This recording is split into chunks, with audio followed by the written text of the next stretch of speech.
Este programa é um oferecimento da Contabilizei, maior escritório de contabilidade do Brasil. A Contabilizei apoia 70 mil negócios de sucesso e acredita na importância de compartilhar com o empreendedor as informações mais relevantes sobre a reforma tributária.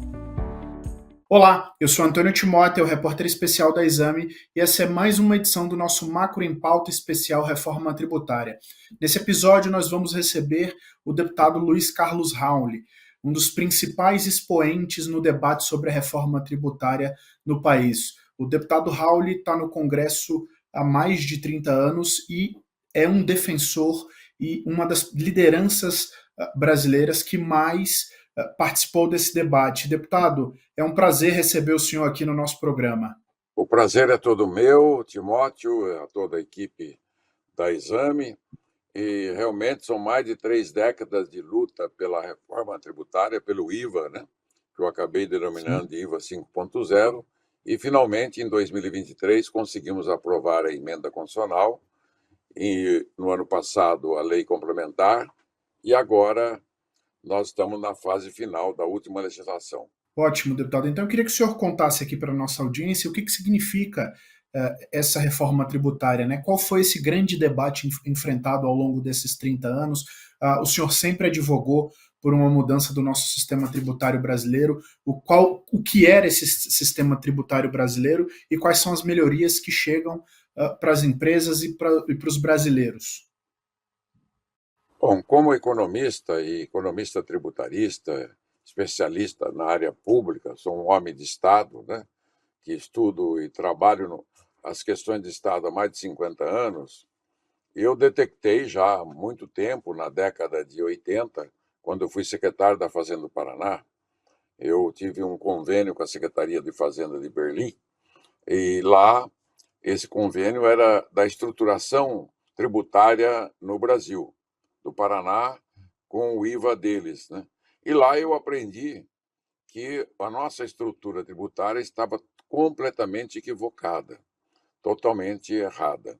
E eu voltei, naquela época eu era secretário da Fazenda do Paraná, o governador era Álvaro Dias, e tentei no CONFAS mudar o ICMS para um ICMS nacional único, né, de cobrança a destino, alíquota por fora, e elenquei, né, vem elencando. Não consegui no CONFAS unanimidade, porque o CONFAS, como você sabe bem, ele tem, naquela época era por unanimidade, tinha que ter todos os secretários de Estado, ou seja, todos os governos de Estado votando favoravelmente.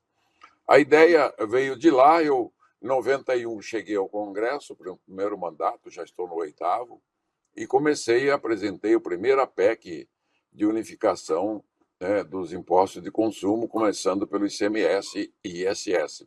Então, minha primeira PEC era um IVA nacional, destino, alíquota por fora, que acabaria com a guerra fiscal entre os estados, não teria mais barreira, né? Alíquota por fora, porque a atual alíquota do ICMS, do IPI, do PIS/COFINS é por dentro, é um escamoteamento da alíquota. Então, se a alíquota é 20%, e ela é por dentro, o ICMS, o IPI, por fora ela é 25%. Então, nós lutamos por isso. E, ao longo dos anos, eu fui agregando conhecimento, né, no debate nacional. Sou mais longevo debatedor do tema no Brasil, defendendo sempre a reforma do sistema tributário, começando pela base consumo, para depois ir para a base renda. E por quê? Porque a base consumo é a maior base tributária do sistema tributário brasileiro. 75% da arrecadação brasileira vem dos impostos de consumo e folha. 75%. A cada R$ 4 arrecadado no governo federal, estados e municípios, R$ 3 vem da base do consumo e folha. E eu comecei, então, na PEC que eu apresentei em 1991, há 34 anos atrás, propondo essa unificação. Então, já eu tinha essa visão, né, como eu disse, depois vieram as PECs de emendas constitucionais do governo Fernando Henrique, depois no governo do Lula, e tantas outras PECs que passaram, várias comissões foram criadas e eu participei de todas. No meio do caminho, Como eu não conseguia fazer a reforma tributária, eu liderei o processo junto com colegas da Casa, da Câmara, Senado, e criamos o Simples Federal em 96, e depois, em 2006, eu criei o Super Simples, unifiquei os tributos da União, Estados e Municípios. Eu unifiquei 11 tributos, né, num único pagamento, num único boleto. Então, a minha PEC, que em 2016, 17 e 18 eu deixei pronta na Câmara, PEC 293, tratava da unificação de 9 tributos, né, para poder substituir por um IVA. E, finalmente, em 2023, a PEC 293 foi incorporada pela PEC 110 do Senado e a 45 da Câmara, e foi aprovada uma fusão dessas PECs para que ficasse no consenso.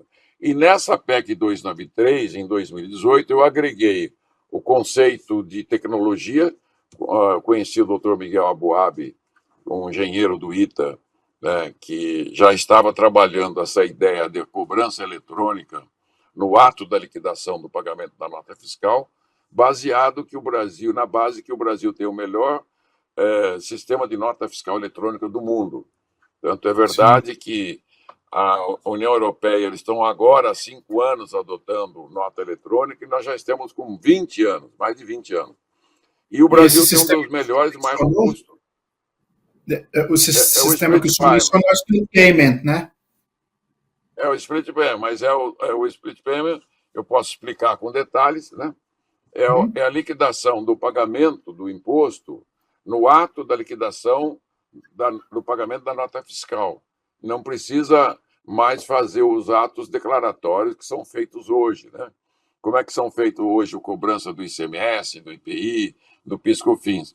As empresas tiram as notas de entrada das suas compras, anotam em livro próprio, as notas de saída das suas vendas anotam em livro próprio, e no final do mês a contabilidade vê os créditos e os débitos e faz o DARF, né? Faz a declaração o boleto de pagamento, né?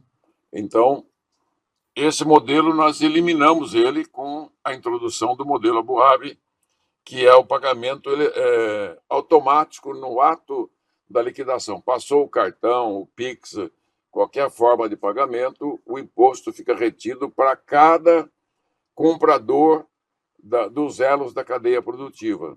Se ele é produtor rural, industrial, comerciante, varejista, prestador de serviço, transportador, não importa, atacadista não importa. Tudo que o PJ, a personalidade jurídica, a pessoa jurídica comprou, ela se credita financeiramente. Mudei o conceito de crédito escritural para crédito financeiro. Foi o conceito que eu coloquei lá na PEC 293, que foi incorporado na 110, na 45 e na emenda constitucional 132. A alíquota por fora foi incorporado. O cashback foi incorporado, que foi uma sugestão de um auditor fiscal do Rio Grande do Sul, o Giovanni Padilha, que eu incorporei, né? E isso foi incorporado no texto final. Ou seja, você não vai fazer um IVA tradicional, modelo europeu, né, que é predominante em 175 países do mundo, né, que é o imposto de consumo consagrado no mundo. Você vai ter um IVA, né, como o deles, mas eu chamo de 5.0. Ele vai ser altamente tecnológico, de última geração. Ele vai ser os mais modernos do mundo. Com isso, nós eliminamos a guerra fiscal entre os estados, eliminamos a inadimplência, que no Brasil é gigantesca. O total da inadimplência acumulada de tributos declarados e não pagos por empresas até hoje chega a 50% do PIB, ou seja, quase 6 trilhões de reais. Terceiro, elimina o custo burocrático. A burocracia declaratória desses 5 impostos é muito grande. Passa de 1% do PIB, será eliminado. A guerra fiscal que eu falei, acaba com a guerra fiscal e as barreiras, e haverá uma economia de 3,5% do PIB, que é a soma dos incentivos que a União e os estados dão todos os anos para as empresas. Vai ser eliminado. Portanto, esses 3 custos, eles vão sair do preço e do imposto final cobrado do consumidor brasileiro. Então, vai haver uma redução, né, da alíquota cobrada hoje, que chega a 40%, ela vai cair para uma alíquota média de 25%. Ela pode chegar a 26%, 27%, porque tem centenas, milhares de itens que têm alíquota zero, com 60% de redução, com 40% de redução. Se fosse alíquota uniforme, bastaria a alíquota de 25% sobre todos os bens e serviços. Aí depois eu posso explicar também, né, o conceito de bem e serviço, que é uno. Eles não são distintos, como alguns. O meu setor de serviço, não existe isso. A economia de mercado, ela trabalha para sustentar e abastecer a população. Então, todos Sim. os agentes produtores, rurais, industriais, comerciais, atacadistas, varejistas, prestadores de serviço, eles existem para atender a população toda, né? Os 212 milhões de brasileiros e brasileiras. Portanto, quando você está vendendo um bem, né, ou um serviço, nesse bem e serviço está embutido bens e serviços. Não existe uma prestação de serviço só com serviços. Mesmo um médico que presta serviço, né, B2C, ele para uma pessoa e cobra uma consulta, ele usa bens, né? Ele tem um consultório, ele tem energia elétrica, ele tem telefonia, ele tem máquina, tem equipamentos, ele tem despesas, né, insumos, custeio. Então, toda a produção de bens está cheio de prestação de serviço e todo fornecimento de serviço está cheio de bens. Então, o conceito técnico, bens e serviços, eles são entrelaçados, porque Sim. os dois são produtos, né, do trabalho da economia de mercado, né, da nossa, em qualquer país do mundo, não só brasileira. Então, quando você tributa bens e serviços, é uma coisa só. E essa distinção de bens e serviços foi uma divisão equivocada do texto constitucional de 1965, da Emenda Constitucional 18, quando ela dividiu a base de consumo em 3 tributos daquela época. O serviço para o município com o ISS, os bens tributados pelo Estado com o ICMS e o IPI, um adicional de tributação de bens para a União. Então, esse é o erro matriz da base de consumo. Depois da Constituição de 88, agravou mais, que aí veio o PIS, veio a COFINS e dezenas de tributos pequenos, o IOF, né? Tributos parafiscais. E mais as tributações sobre a folha, que tudo que você tributa a folha, ela vai para o preço. O INSS patronal, né? Com certeza. O Sistema S, o salário educação, o Fundo Rural, tudo isso é descarregado no preço final. Então, Sim. para mim, eu desmistificando tudo isso, dizer assim, como economizar, como simplificar, né, tudo isso para tirar esse custo das costas do consumidor final. No caso, a guerra fiscal, que é dada pelos governadores, é feita para as empresas, aquela cerimônia, quem é que paga? O consumidor final. Esse incentivo que eles dão está embutido, precificado no imposto que é cobrado do consumidor, assim como a inadimplência. A empresa ficou devendo, declarou e não pagou. Então, isso está precificado, é diferente da sonegação. O que ele sonega não está precificado, né? Sim. É claro que a sonegação, se ela entrasse, ela engrossaria, né, a arrecadação nacional e acabaria com as dificuldades, inclusive, né, acabaria com a falta de recursos na educação, na saúde, no déficit público primário, etc. Então, resumindo, a ideia que eu sempre defendi nesses últimos 40 anos foi de que o sistema tributário travou a economia brasileira. E eu fiz uma análise comparativa desde o começo do século XX até 2025. Por que o Brasil, a partir de 1981, cresceu menos, muito menos que os emergentes, os tigres asiáticos? Sendo que de 1931, de 1900 a 1930, o Brasil cresceu a 4,8% ao ano. Dobrava o PIB a cada 20 anos. de 1931 a 1980, por 50 anos, o Brasil cresceu a 6,3% ao ano. A cada 16 anos dobrava o PIB. Nos últimos 45 anos, 44 anos, o Brasil caiu o crescimento para 2% ao ano. Está levando 50 anos para crescer real e dobrar o PIB. Então, com picos, né, com baixa como a década de 80 e a década de 2011 a 2020, que foi o pior dos mundos também, né? Foram quase uma depressão total da economia. Então, o que eu defendo, que o sistema tributário, ele enxuto, funcional, um IVA 5.0, vai reorganizar a economia de mercado, né? Vai tirar todas as vantagens devidas da livre concorrência, vai dar isonomia de concorrência, vamos proteger, como sempre, o micro e pequeno empresário, né?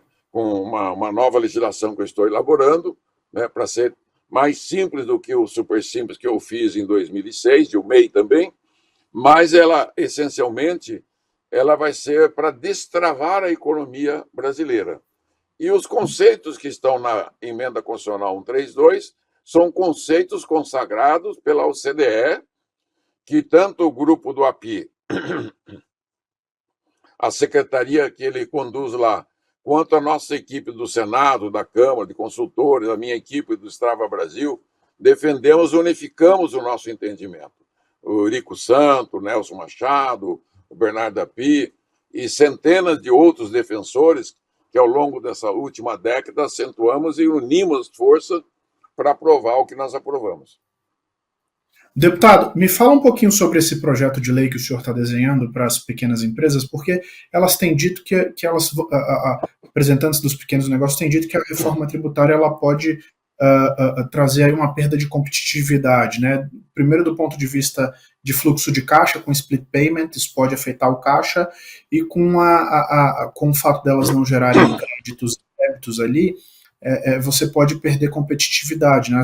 Esse pequeno negócio pode ser deixado de lado de uma contratação porque ela não gera crédito e débito, né? Como é que o senhor avalia esses pontos e me conta um pouquinho do projeto de lei do senhor? Então, eu estou terminando de elaborar, claro que eu vou ter a parte de consulta que eu estou fazendo já, com segmentos importantes da minha pequena empresa. A ideia que nós fizemos do Simples Federal de 96, depois eu consagrei na de 2006 e ampliei, né, porque o Simples Federal era só IPI, PIS, COFINS, né, e contribuição previdenciária. E nós agregamos em 2006 o ICMS, que é o maior imposto que tem, né, no Brasil, ele é 7% do PIB, e o ISS, que é 1% do PIB, 8%. Os impostos federais representam 6% da arrecadação, esses que vão ser extintos, né? 5% federal e 8% Estado e município. Então, são 13% do PIB. Então, a maior parte da arrecadação pertence aos estados e municípios. O estado em primeiro, sendo que o ICMS é 7% do PIB, 25% dele vai para o município. Tá? E do IPI, que é federal, 60% do IPI vai para o estado e município, né? Que é o Fundo de Participação. E o imposto de renda, 50% dele vai para os estados e municípios. Mas vamos focar no simples, que você me perguntou. O que tem hoje o simples, super simples de 2006? Ele tem o ISS, ICMS, IPI, o PIS, COFINS, ele tem o imposto de renda, tem o CSL e a contribuição previdenciária patronal, e nós extinguimos, né, a cobrança dele do Sistema S, que não paga o Simples, não paga o Fundo Rural e não paga o Salário de Educação. Então, são 8 tributos que foram embutidos numa alíquota em 6 tabelas, né? Anexos, né? Então, eu quero que esse modelo seja que a empresa do Simples, com o olhar paternal que eu tenho, né? Como o maior defensor da micro e pequena empresa do Brasil, que eles se acreditem de tudo. Para isso, ele tem que entrar no IVA, ele tem que fazer parte do IVA. E, nesse aspecto, eu trabalho também a ideia de que o IVA que ficou dual, IBS e CBS, quer dizer, da mesma base de tributo, vamos ter dois tributos, um para financiar a Seguridade Social, que é o CBS, Contribuição de Bens e Serviços, e o Imposto de Bens e Serviços, que é estadual e municipal, com uma só cobrança, né? Vai ser feito o IVA nosso, um só CNPJ, né? E uma partilha só diária. Só que o sistema de micro e pequena empresa ele precisa estar adequado, né, à nova realidade tecnológica e creditamento. O que nós não conseguimos no Simples atual é dar o crédito do imposto pago pela micro e pequena empresa. Então, ela fica cumulativa hoje. Ele fica com cumulatividade grande. Aliás, todo o sistema brasileiro hoje tem alta cumulatividade. Segundo o estudo da LCA, encomendada pela CNI, o setor rural, produtor rurais, tem 7% de 12% de cumulatividade, a indústria 7% e os prestadores de serviço 12%. O que é a cumulatividade?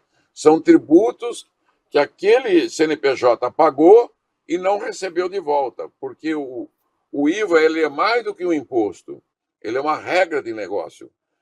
Quando os franceses bolaram uma cobrança do imposto na década de 20 do século passado, há um século, portanto, eles queriam um imposto que não interferisse nas compras e vendas, na concorrência entre empresas.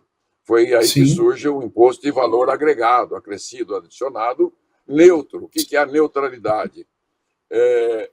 Cada elo da cadeia produtiva que pagou imposto das suas compras, agregou valor e vendeu, ele não fica com nenhum imposto nas costas da empresa. Ela vai para frente. É o sistema de crédito e débito. É o sistema de crédito e débito criado pela nova reforma tributária brasileira. Não, porque o ICMS também é débito e crédito. O PIS, COFINS também e o IPI também. Só que eles são IVAs imperfeitos, com alta acumulatividade, baixa funcionalidade, fragilidade total. Eles ensejaram o maior contencioso tributário do mundo. O Brasil tem 75% do PIB, segundo o INSPER, em contencioso tributário. Isso dá mais de 8 trilhões de estoque de contencioso, com mais 5 trilhões, com quase 6 trilhões de dívida ativa. Esse contencioso tem origem na discussão do crédito, né? Do crédito escritural, grande parte dele, na base de cálculo, né? Então, tem todos esses aspectos que serão corrigidos com o novo IVA. Então, no Simples, o que precisa fazer? Ele tem que ter uma vantagem sobre os demais negócios médios e grandes. Quantos regimes nós temos hoje no Brasil de pagamento de impostos? O lucro real, o lucro presumido, o Simples, né, que dentro do Simples você tem a pequena e a média, né, o Simples, e o MEI. Então, você tem essas categorias que, na base do consumo, no meu modesto entendimento, nós deveríamos unificar, porque o benefício que tem que ser dado já foi dado no texto constitucional para as pessoas, ou seja, reduzir a alíquota do alimento, do medicamento, do serviço de saúde, educação. Então, a cesta básica de alimento, de medicamento, foi zerada. Aqueles produtos de alimentos e medicamentos que não entraram na cesta básica, eles têm a alíquota reduzida de 60%. Então, toda atividade de saúde e educação tem a alíquota reduzida de 60%, a advocacia. Então, e temos o cashback para devolver o imposto para as famílias de baixa renda, que é outra conquista da lei. Sim. Quer dizer, você poderia uniformizar as alíquotas e devolver o imposto diretamente para o consumidor de baixa renda pela nota fiscal eletrônica com o CPF dele.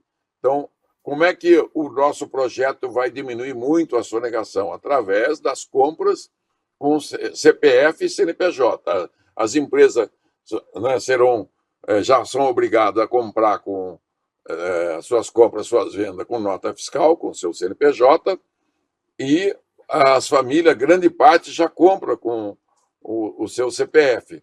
Então, o que nós vamos fazer para estimular? Eu criei também o Nota Brasil. O que é o Nota Brasil? A semelhança da Nota Paraná, da Nota Paulista, Nota Legal, né? Distribuir prêmios, só que nesse aqui nós podemos fazer prêmios turbinados por estado. Nós podemos dar R$1 milhão por dia por cada estado grande, né? E um pouquinho menos para os estados menores, de prêmios para todos aqueles que adquirirem bens e serviços com nota fiscal. Com isso, você ajuda a legalizar o país, a legalizar a formalização de milhões de trabalhadores que estão na informalidade, porque mais de 20% da economia está na informalidade. São riquezas geradas no país, não declaradas, não capturadas por nenhuma forma do fisco, né? E isso vai fazer com que a base tributária amplie, e com isso haverá recursos que hoje são sonegados, que vão fortalecer a educação, que tem 43 milhões de estudantes de escolas públicas, 165 milhões de pessoas que dependem do Sistema Único de Saúde. Nós temos 40 milhões de aposentados, né? É uma briga eterna se corrige o salário do aposentado ou não, todo ano é essa loucura.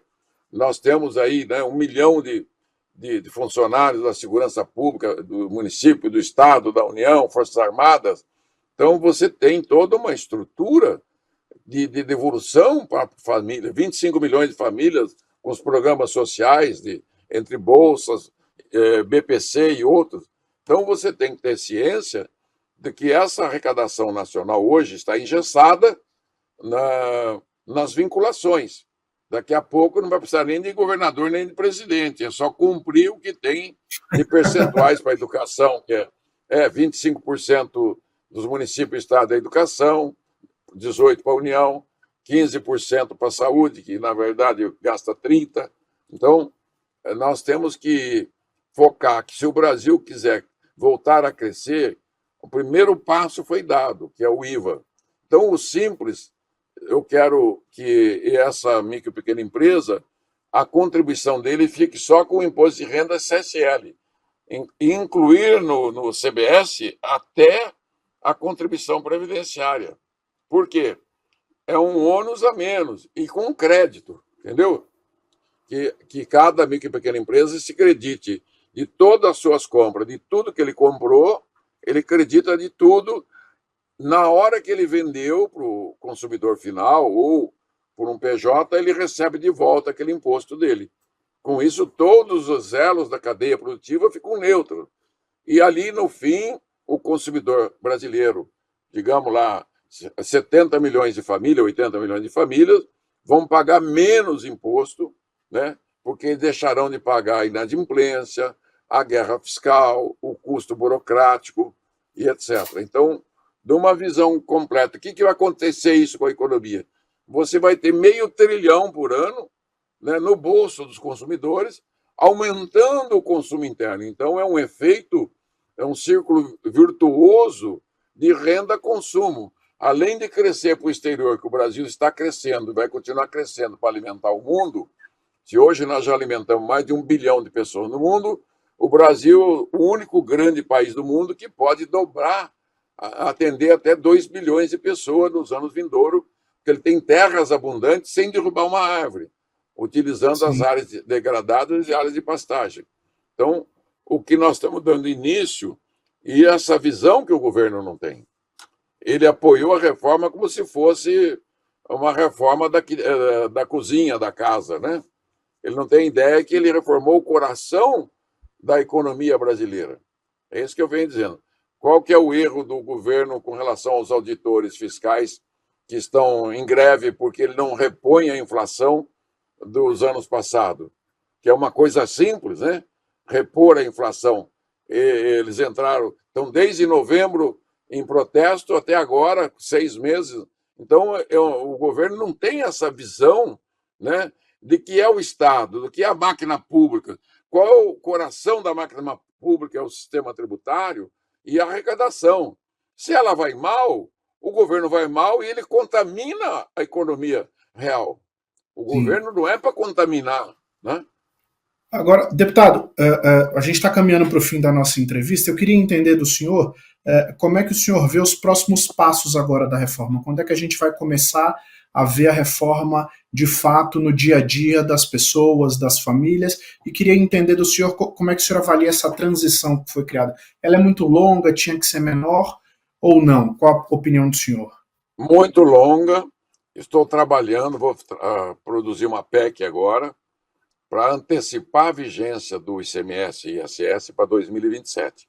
Então, em 2027, entra em vigor a CBS, a Contribuição de Bens e Serviços Federal, que vai Isso. substituir o PIS/COFINS e uma parte do IPI. E eu estou advogando que deva entrar também em vigor um novo Simples junto com a CBS, com cobrança Entendi. via CBS. E se conseguirmos antecipar o ICMS para 2,27, nós teremos que resolver o problema dos incentivos fiscais concedidos, que esse é o nó górdio, né? Sabe Isso. Deus quanto que os estados concederam e continuam concedendo até agora. Para isso, teríamos que fazer uma grande e exaustiva negociação, claro, capitaneado pelo governo federal, pelos estados, né? Teria que sentar com o CONFAS, em permanente reunião semanal, até chegar ao denominador com os incentivos concedidos, uma prática no mercado a trazer esse incentivo para valor presente, fazer um bom rebate, ajustar com aquilo que os governos estaduais têm de dívida de crédito ICM que deve para as empresas exportadoras, principalmente, e outros créditos a receber, juntar com a dívida ativa que os estados têm a receber das empresas e fazer um pacote. Poderia até envolver a dívida de cada estado nessa negociação. Bom, e é possível? É. O que precisa? Vontade e determinação política. Solução técnica tem. Né? Eu, como político e técnico, eu sou um misto, né, de político e técnico, dos poucos, né? Não tem mais que 40, 50 como eu no Congresso. Né? Então, a gente tem que trabalhar esse tema prioritariamente. Né? Fazer aí uma boa lei de simples, bem benéfica para eles, principalmente na parte do imposto de renda, da CSL e da folha de pagamento. Ok? Sim. Para que ele Ok. tenha, igualar ele no IVA com os demais outros setores e devolvendo o crédito para ele. Então, terminando a votação agora em agosto, setembro, do segundo PL, a Receita Federal, o SERPA e o CONFAS já estão quase para fazer um começo de teste no segundo semestre, para que o ano que vem o teste, eu confesso de novo, fosse governo, comandante disso, eu não deixaria o IVA ser implantado em 27, eu implantaria em 26. Quando eu aprovei em 2006 o Super Simples, que hoje atende 98% das empresas do Brasil, o Dr. Rachid, que era o secretário da Receita, queria 2 anos. Aí ele brigou por 1 ano e eu dei 6 meses. Quando foi julho de 2007, estava implantado, iniciando a implantação do Simples Nacional. Foi a maior revolução que aconteceu. Abrangemos todas as empresas, todos esses impostos. Então, é a maior experiência do mundo essa, né? Que é o que Sim. mais gera empregos, está gerando 70% dos novos empregos do Brasil, o estoque de emprego já aproxima de 60%, eles cresceram a participação relativa do PIB de 17% para quase 30% do PIB, né, que são quase 9 milhões de microempresas e 16 milhões de MEIs. Né? É o que nós temos Sim. hoje. E essa correção que a gente quer fazer, né, tudo isso é benéfica para todas as empresas, todos os empresários, todos os, né, gestores e principalmente para o consumidor, porque vai gerar mais empregos. Os consumidores são famílias, famílias que têm gente empregada nessas empresas ou são donas das empresas. Então, ele é um ganha-ganha for all, para todos. Né? Nós temos aí Sim. esse processo, não é para ter perdas. Nós não idealizamos isso, ao contrário, idealizamos para destravar o Brasil, que é o movimento que eu e o meu filho Luiz Renato e o Miguel Boab, nós temos, chama Destrava Brasil.